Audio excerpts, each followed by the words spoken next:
Hello everyone, Dan here from the Next Issue Podcast. On today's video, I'll be doing a review for X-Men number 4. This is a new book from Marvel Comics. Let's talk about the creative team because we do have a fill-in guest artist.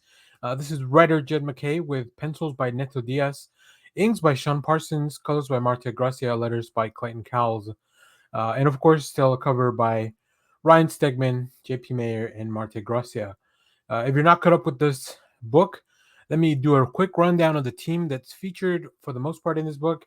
So we have Cyclops, Beast, Magneto, Psylocke, Kid Omega, Temper, Magic, and the Juggernaut all living out of the factory in Alaska. In this book, they kill for kicks, they kill for clicks. Hello, Internet, it's your boy, Trevor Fitzroy. That's right, Trevor Fitzroy and the Upstarts. Out there delivering content you crave, live stream bespoke mutant murder in high def. And best of all, the viewers are the ones rating the kills. So smash that like button, hit subscribe, and tell us who the number one killer is. As you know, what some people will do for clicks is disgusting, right? So yeah, in this issue, the X-Men will have to rescue some mutants because there's this Fitzroy and the Upstarts are out there trying to kill mutants, even though they are mutants themselves, trying to kill mutants just for the views, just for the clicks. I think Jed MacKay does set up a few things here as well. We have a game of chess that Ileana's playing that has a really neat payoff. We also see Beast finally go out onto the field, but he doesn't want to because he has a mission. He's working on some project himself, so it'll be really interesting to see what that project really is, how it's connected to Magneto. We still haven't seen a lot of Magneto throughout this run. Magneto's like he's there, but he's not really there, kind of, right? He's in the periphery. I think Neto Diaz is a great artist to come in and capture the same type of energy that Stegman delivers. They have a very similar style when it comes to the characters, the action.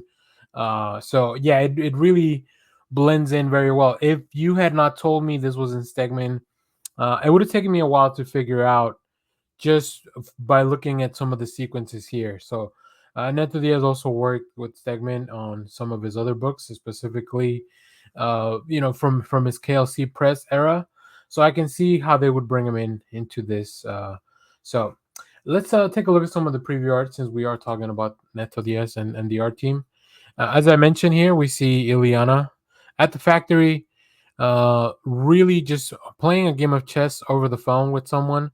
There is a payoff to that in sequence here throughout the book, so make sure you check it out. It's something that's I feel like that reveal might have been one of the bonus pages if they were still doing the QR codes. But then you can see the team, a very distinct the feature of the team, right? This is a very different version of the team that normally goes into the public. So a lot of action. We're seeing a lot of mutants that are not.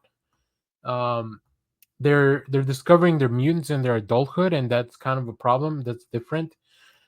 We see the upstarts who, to me, feel like completely new characters. I'm not really sure. I think one of the things that this book is setting up is that they do have an actual fan base out there, and that's probably going to be a problem as well, as they kind of they manipulate the public perception to direct or redirect the hate of mutants uh, towards the X-Men. There's also, probably a higher person behind all this. So yeah, a lot of mysteries, a lot of really fun stuff. But I think the team handles it very well.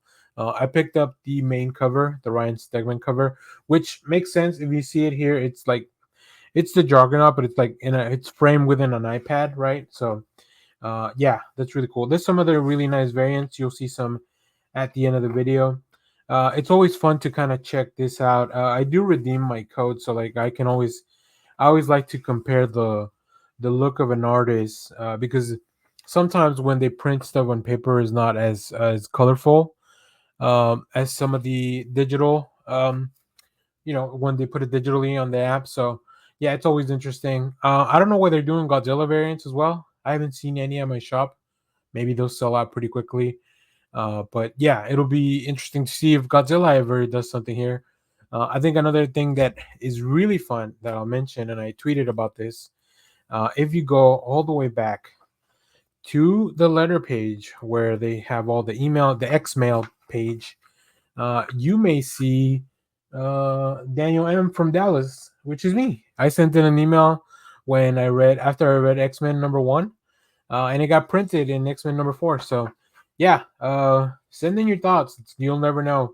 I think in the next issue, they set up that Psylocke and Kid Omega were doing something else, and that's probably going to be where we see Ryan Stegman again. We'll probably fill in on what they were doing in their own little psychic adventures. So I don't expect to see many of the characters that we saw in this issue in that one. So if you're enjoying this book, or if you have read it, let me know about it down in the comments.